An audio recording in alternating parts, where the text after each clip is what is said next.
बच्चों,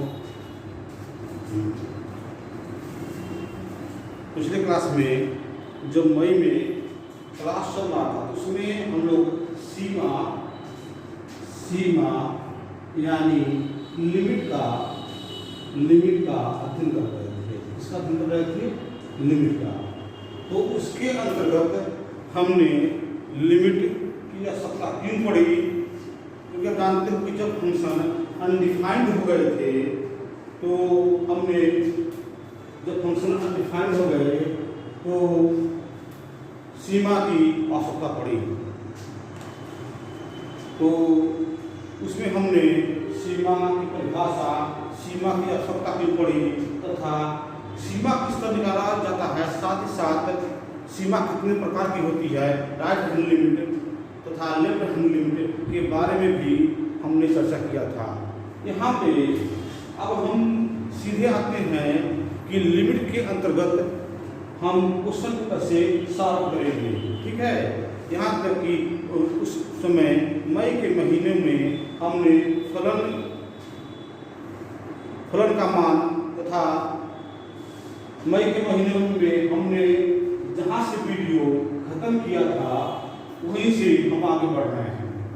तो देखिए, आपकी किताबों में वैसे तो ये आवश्यक है कि सीमा के अंतर्गत फलन की सीमा के लिए ये आवश्यक है कि हम राइट हैंड लिमिट मतलब दायां पक्ष की सीमा था, लेफ्ट हैंड लिमिट मतलब वाम पक्ष की सीमा, दोनों को ज्ञात करना चाहिए। लेकिन अधिकांशतः आपकी किताबों में माध्यमिक स्तर पे फलन की सीमा सीधी ही निकाली गई है। तो यहाँ पे सीमा निकालने की 3 विधियाँ हैं। पहली विधि है, मैं शुरू कर रहा हूँ। पहली विधि क्या है? पहली विधि है प्रतिस्थापन विधि। प्रतिस्थापन विधि।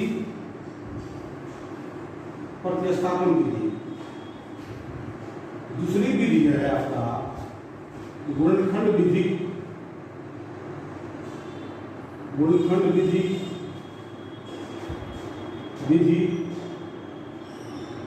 और तीसरी विधि है आपका परिमेयीकरण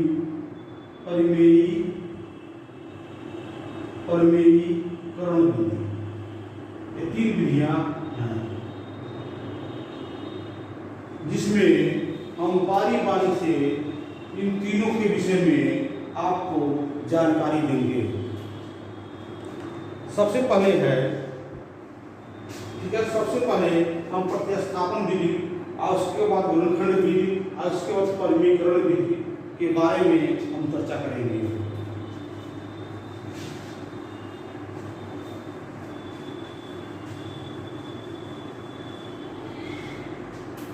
देखिए, प्रतिस्थापन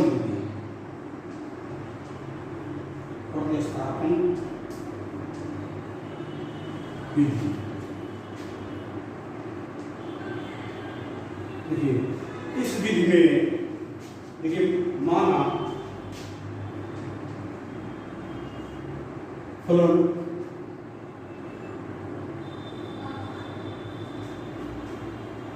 S टेस्ट A पर माना फलन f(x) बराबर px अपान gx है। ठीक है, हमें क्या करना है? x टेंड टू a पे फलन की हमें सीमा ज्ञात करना है। देखिए, अगर हम x बराबर a फलन में रखने पर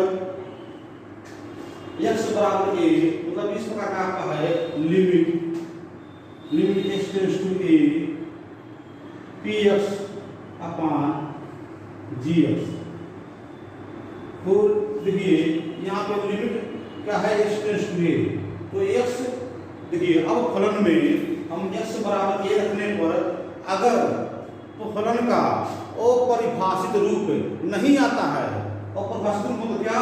0/0 या 1/इनफाइनाइट मतलब 0/0 या 1/इनफाइनाइट या इनफाइनाइट जैसा रूप नहीं आता है तो क्या करते हैं कि फलन में x बराबर ए रखकर फलन को हल करते हैं, वही फलन x टेंड्स टू a पे फलन की सीमा कही जाती है।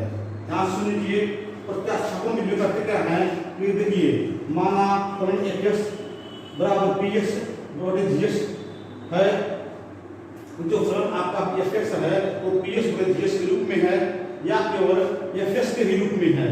तो क्या करते हैं, limit x tends to a पे हम चेक करते हैं कि जब x बराबर a इस px और gx में रखते हैं तो 0 बटे 0 या 1 अपॉन इनफाइनाइट या इनफाइनाइट बटे इनफाइनाइट, कहने का मतलब है कि 0 बटे 0 1 अपॉन इनफाइनाइट या इनफाइनाइट बटे इनफाइनाइट का अपरिभाषित रूप नहीं आता है। देखिए, अपरिभाषित रूप नहीं आना चाहिए। अगर x बराबर a रखने पे प्रतिस्थापन विधि में अगर x बराबर a रखने पे अपरिभाषित रूप नहीं आता है तो क्या करते हैं कि फलन में x बराबर a रखकर फलन को हल करते हैं, वही जो मान आता है, हल करने में जो मान आता है वही x टेंड्स टू a पे फलन की सीमा कही जाती है। ठीक है, तो सबसे बड़ी चीज जरूरी है कि जब इस प्रकार का फलन होता है इसमें अपरिभाषित रूप x बराबर, देखिए यहाँ x टेंड्स टू a है मतलब x बराबर a रखने पर अपरिभाषित रूप नहीं आना चाहिए। अगर अपरिभाषित रूप नहीं आता है तो क्या करेंगे, हम फलन में x बराबर a रखकर उसको हल करेंगे और उसके बाद जो मान आएगा वही x बराबर a या x टेंड्स टू a पे फलन की सीमा कही जाएगी। जैसे एग्जांपल सुन लीजिए,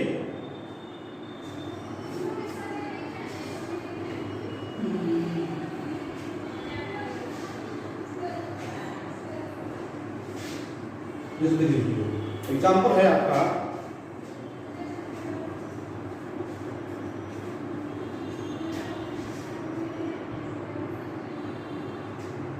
देखिए एग्जांपल है प्रतिस्थापन विधि में limit x tends to 1, question है आपका 6x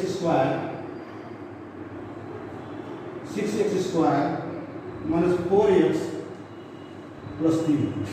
देखिए प्रतिस्थापन विधि में यही बताया गया है कि x टेंड्स टू 1 मतलब x बराबर लिमिट x टेंड्स टू 1 दिया गया है, आप 6x square minus 4x plus 3 तरह की प्रतिस्थापन विधि करते क्या है कि x बराबर 1 रखते हैं और देखते हैं कि क्या यह फलन अपरिभाषित, क्या इस फलन का अपरिभाषित रूप नहीं आता है, और अपरिभाषित रूप नहीं आएगा तो x देखिए चेक कीजिए, देखिए रखेंगे क्या होगा यहाँ पे, आप रखते हो x बराबर 1 हो जाएगा आपका 6 गुणे 1 का स्क्वायर माइनस 4 गुणे 1 प्लस 3। हल कीजिए इसको, क्या हो जाएगा यहाँ पे 6 का 6 1 का स्क्वायर 1 6 का 6 4 का 4 आप प्लस 3 क्या गया 6 3 9 और 9 में 4 जा कितना होता है आपका 9 में 4 जा यह 5। मतलब जब आपने प्रतिस्थापन विधि के अंतर्गत देखिए हम करते क्या है कि सबसे पहले फलन में x बराबर 1 रखकर चेक करते हैं कि क्या फलन का अपरिभाषित रूप नहीं आता है। देखिए यहाँ पे जब आप x बराबर 1 रखे हो तब फलन का अपरिभाषित रूप नहीं आ रहा है।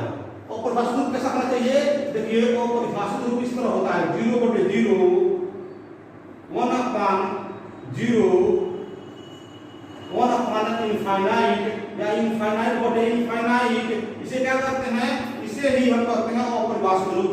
तो जब आप x बराबर 1 इस फलन में रखे तो आपने देखा कि आप क्या आ रहा है, यह परिभाषित रूप आ रहा है। तो परिभाषित रूप आ रहा है तो क्या करते हैं कि जब परिभाषित रूप आता है तो क्या करते हैं फलन में x बराबर 1 रखते हैं और उसके बाद उस फलन को हल करते हैं, वही x टेंड्स टू 1 पे फलन की सीमा कही जाती है।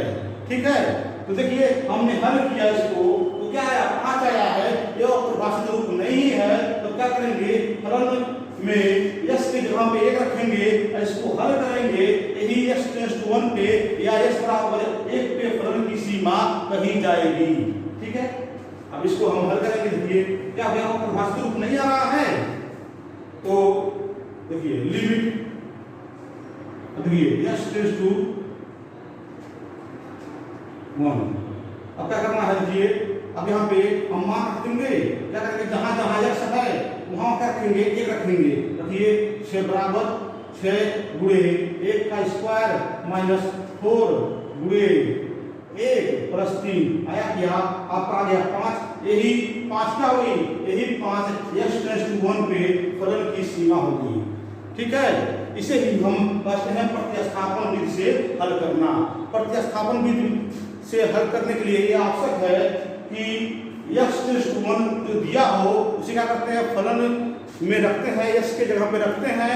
अगर उसको हल करते हैं, अगर अपरिभाषित रूप मतलब 0/0, 1/0, इनफाइनाइट या 1/इनफाइनाइट का रूप नहीं आता है, कहने का मतलब अपरिभाषित रूप नहीं आता है, परिभाषित नहीं आता है, तथा परिभाषित रूप आता है, क्या करते हैं, x बराबर 1, x टेंड 1 है, x की जगह पे 1 रखकर उस फलन को हल करते हैं, वही x टेंड्स टू 1 पे फलन की सीमा कही जाएगी। ये 5 क्या है, ये 5 लिमिट x टेंड्स टू 1 पर,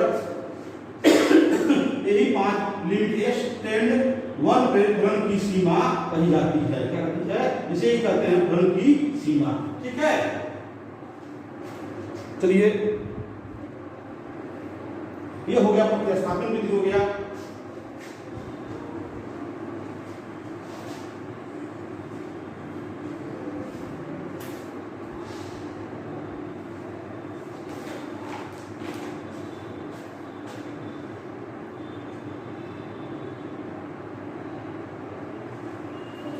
अब एक और एग्जाम्पल लीजिए, एक और क्वेश्चन है जिसे प्रतिस्थापन विधि से हल करना है। लिमिट, देखिए limit x tends to 1 x square plus 1 x plus 100। देखिए यहाँ पे जब इस फलन में हम x टेंड 1 रखते हैं, देखिए क्या होता है, यहाँ चेक कीजिए, यहाँ चेक करते हैं तो आता है 1 का स्क्वायर 1 का स्क्वायर 1 प्लस 1 और क्या आता है 1 प्लस 100।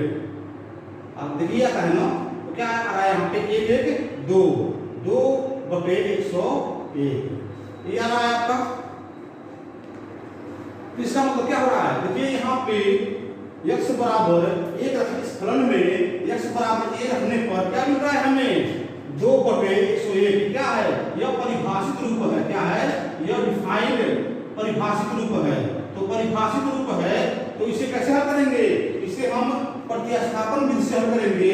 कहने का मतलब यह है कि जब x टेंड a या x बराबर x टेंड a रहे तो हम क्या करते हैं, फलन में x की जगह पे हम a रखते हैं। a रखने से अगर डिफाइंड वैल्यू परिभाषित रूप आता है उसे हम प्रतिस्थापन विधि से हल करते हैं। x के जगह पे a रखकर उसको हल किया जाता है, वही x टेंड्स टू a पे फलन की सीमा कही जाती है। जो मान आता है उसे ही कहते हैं x टेंड्स टू a पे फलन की सीमा।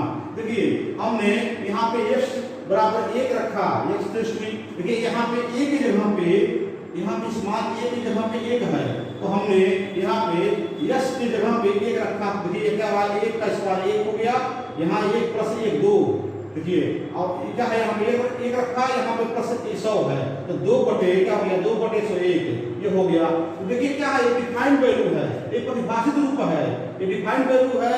तो देखिए तो इसे क्या करेंगे, इसे ही इसी को हम प्रतिस्थापन विधि से हल करते हैं। चलिए क्या करते हैं, यहाँ पे लिमिट इसको हल किया जाएगा, क्या होगा, क्या करेंगे, देखिए जब परिभाषित रूप आएगा तो x के जगह पे हम 1 रखेंगे और उसको हल करेंगे।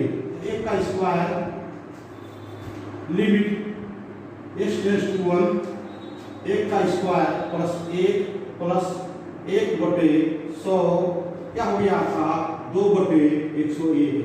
ये हो गया आपका आंसर हो गया।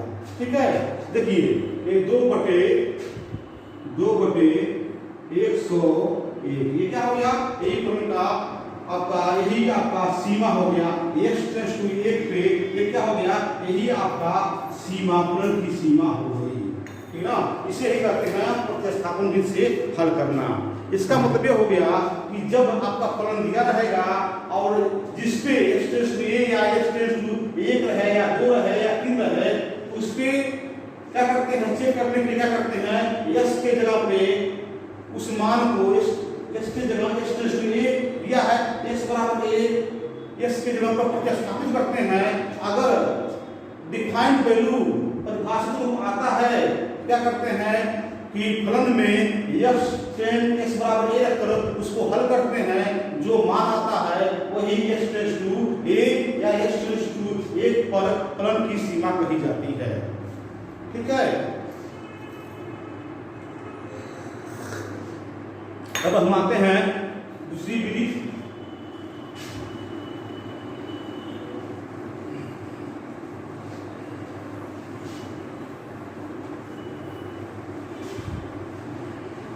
अब हम आते हैं गुणनखंड विधि पे। किस पे आते हैं, गुणनखंड विधि पे आते हैं।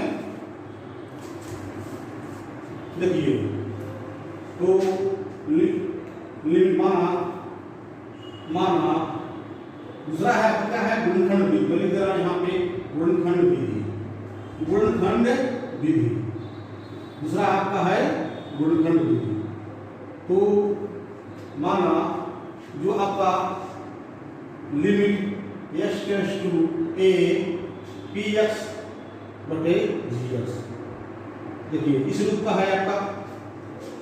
देखिए तो अगर देखिए अगर जो फलन है आपकी इस रूप का है, देखिए px बटे gx limit x tends to a, तो अगर हम इस फलन में x बराबर 1 रखते हैं, क्या करते हैं, सबसे पहले नियम है कि x बराबर a रखने पर, तो जब इस फलन में x बराबर a रखते हैं तथा अपरिभाषित रूप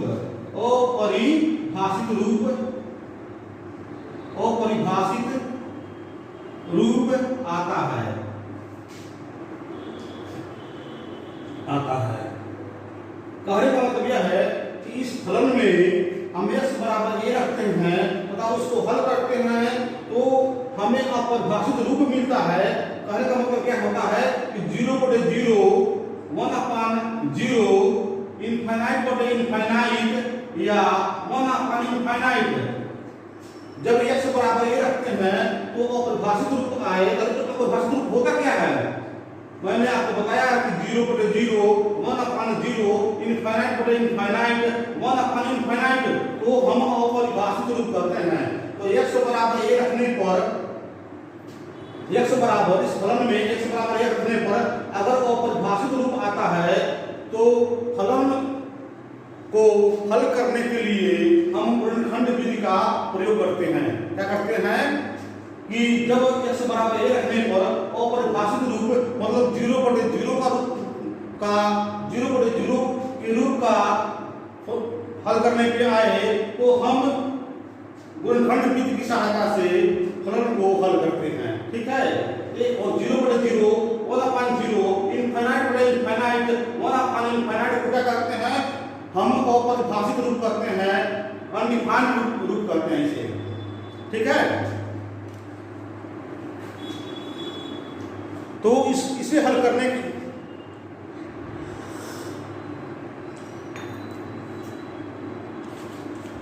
देखिए ये हो गया। अब इसे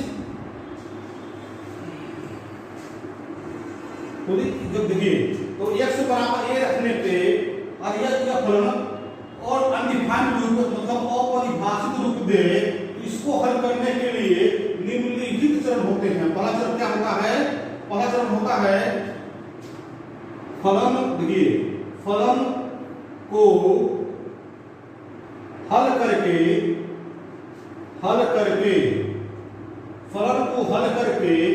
x not equal to a पर अंश या अंश है या देखिए px बटे dx तो क्या है, अंश बटे हर। तो अंश और हर के उभयनिष्ठ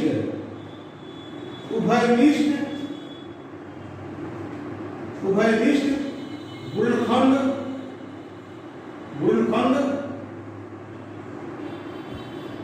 को काट देते हैं। ये पहला स्टेप हो गया। देखिए क्या किया, सबसे पहले फलन दिया था, उसमें हमने चेक किया पीएस फलन क्या था, पीएस मतलब जीएस। हमने चेक किया x बराबर ए रखा तो क्या हो गया, फलन 0/0 के रूप का आ गया। तो 0/0 के रूप का आ गया। तो ऐसे फलन को हल करने के लिए, ऐसे फलन का लिमिट निकालने के लिए क्या करते हैं, गुणनखंड विधि का उपयोग करते हैं। इसके अंतर्गत क्या करते हैं कि फलन को हल करके, जो पहला चरण होता है, फलन को हल करके x नॉट a पर अंश और हर के उभयनिष्ठ गुणनखंड को काट देते हैं। दूसरा स्टेप हो गया आपका, ये पहला स्टेप होता है और दूसरा स्टेप होता है कि शेष बचे हुए खंड में x बराबर a रखते हैं, वही रखते हैं तथा फलन को हल करते हैं।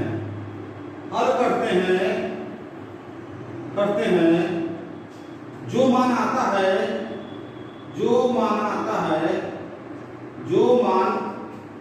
आता है वही x टेंड्स टू a पर फलन की सीमा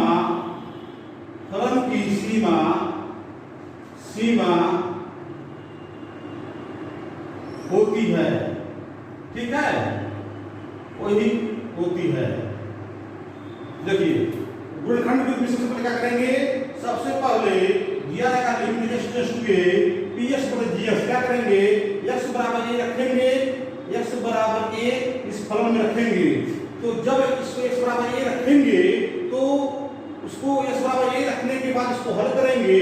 अगर 0/0 के रूप का यह फलन आ जाएगा तो क्या करते हैं, उसे हम तो ऐसे फलनों की सीमा निकालने के लिए हम गुणनखंड विधि का प्रयोग करते हैं। और उसमें पहला स्टेप है कि फलन को हल करके x नॉट a पर अंश और हर के उभयनिष्ठ गुणनखंडों को काट देते हैं और शेष बचे हुए खंड में x बराबर a रखते हैं तथा फलन को हल करते हैं और जो मान आता है वही x टेंड्स टू a पर फलन की सीमा कही जाती है। अब इसको हम सवाल के माध्यम से दिखाएंगे।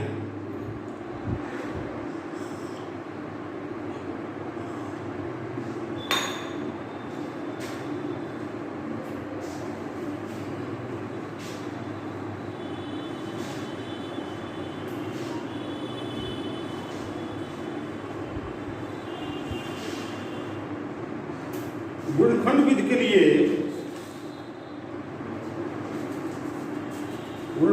के लिए ये आवश्यक है कि कुछ गुणनखंड विधि के प्रयोग के लिए कुछ महत्वपूर्ण सूत्र होते हैं जिनका गुणनखंड विधि से लिमिट निकालने में प्रयोग किया जाता है। जैसे पहला है, आप जानते हो a प्लस b का होल स्क्वायर क्या होता है, इस फार्मूले को आप याद कर लीजिएगा, a square plus b square plus 2ab ये हो गया। इसे आपका होता है a माइनस b का होल स्क्वायर क्या होता है, a square plus b square minus 2ab। उसके बाद आपका होता है आपका formula a square minus b square. आप जानते हो, आप पढ़ चुके हो, एक क्वेश्चन में a प्लस b, एक क्वेश्चन में a माइनस b, ये हो गया। उसके बाद आता है आपका, उसके बाद आता है आपका a cube plus b cube. तो a cube plus b cube बराबर होता है a प्लस b, एक क्वेश्चन में a square minus ab plus b square, ये हो गया।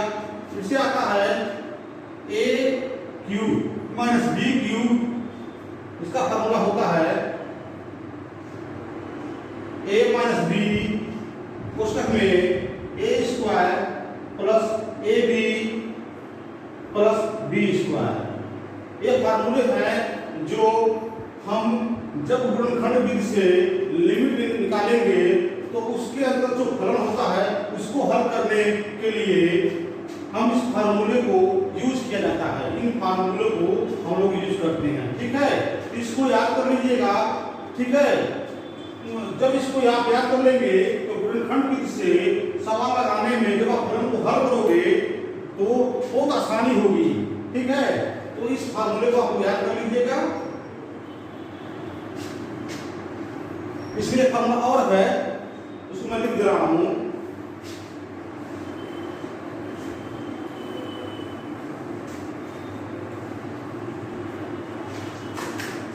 आपका है x प्लस वाई का होल क्यूब।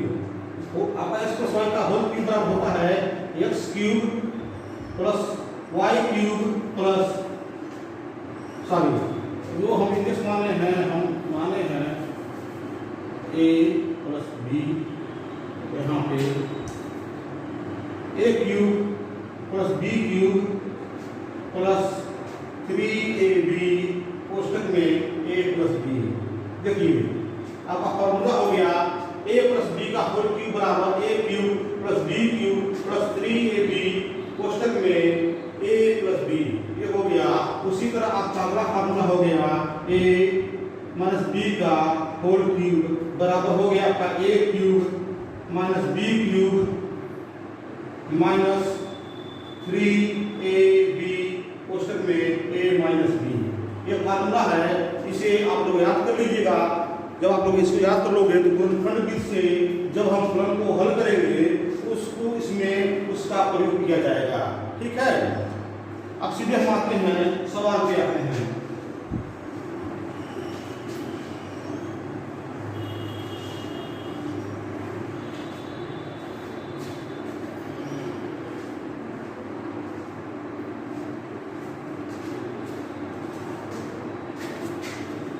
कोर्स देखिए, पहला क्वेश्चन है आपका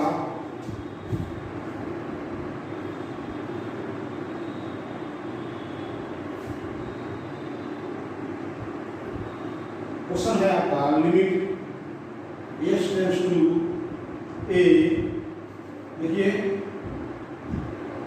x स्क्वायर माइनस 2ax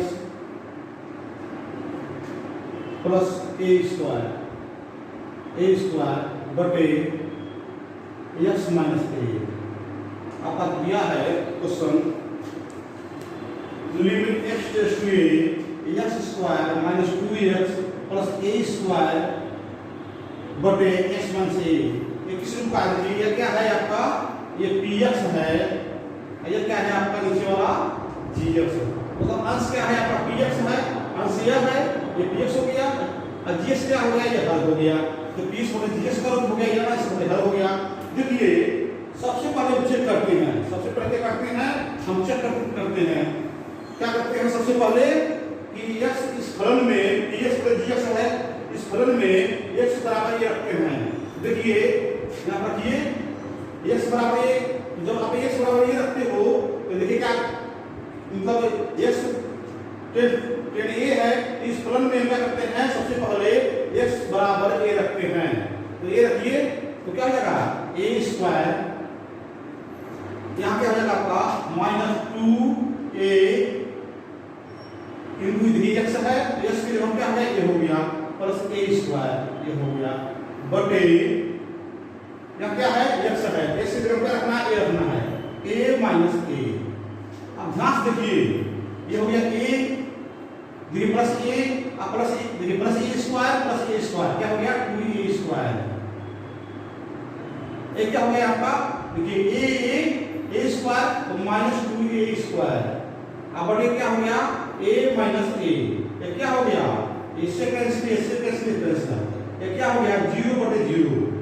देखिए जब आपने x इस फलन देखिए क्या था आपका limit x tends to a, तो जब आप फलन में x बराबर a रखा तो जो फलन का क्या गया 0/0 आ गया। क्या गया 0/0, तो 0/0 आ गया जिसे क्या कहते हैं अपरिभाषित रूप कहते हैं या अनडिफाइंड रूप कहते हैं। तो जब अनडिफाइंड रूप आ जाता है तो क्या करते हैं हम इसे लिमिट को निकालना है। इस लिमिट को इस फलन के लिमिट को हम गुणनखंड विधि की सहायता से निकालते हैं। क्या करते हैं सबसे पहले क्या करते हैं इसको देखिए निकालिए limit x tends to a, जो पहला स्टेप है।